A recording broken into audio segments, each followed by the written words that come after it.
Leon and Shirley Holst. I'm Chelsea Johnson, and this is my sister Hannah. Casey Cedarstrom. Abel Salazar. I'm Zachary Holst, and I will be talking about the abolishment of the death penalty today.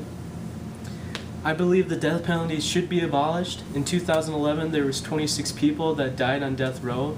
Some of these inmates could have been innocent. I have studied many resources about the death penalty after reading the book The Green Mile in 2009.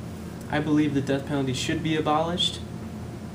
Today I'm going to talk about three major points in my beliefs of the death penalty. First, the moral and ethical standpoints I have. Second, the cost of the death penalty. Third, the more productive ways we could use the inmates instead of the death penalty. My first point would be the moral and ethical standpoints. In the 8th Amendment in the Constitution, it states cruel and unusual punishment should be absided from all court of law.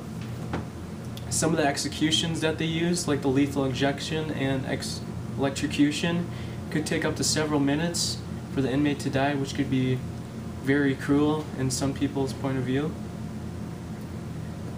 The Bible also states that we are not to kill another human being, and I don't think that it is right for us to sit around and decide whether or not we should have the right to decide if we should kill another human being. We have talked about the moral standpoints, and now I will move on to the cost of the death penalty. The death penalty is a very costly way to deal with criminals.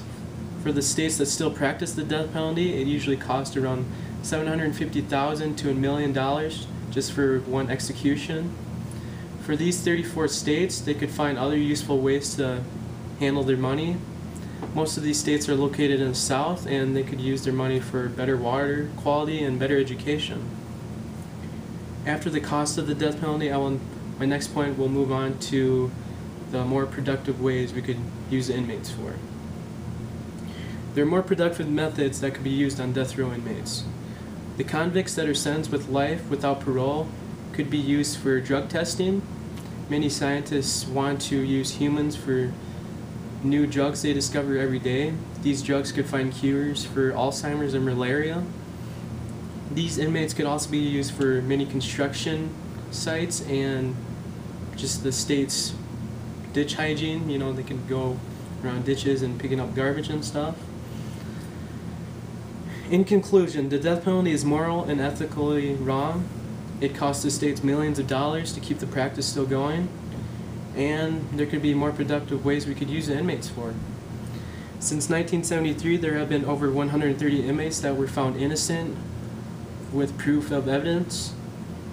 That means these 130 inmates could have died with complete innocence, and no one could do anything about it when they're dead.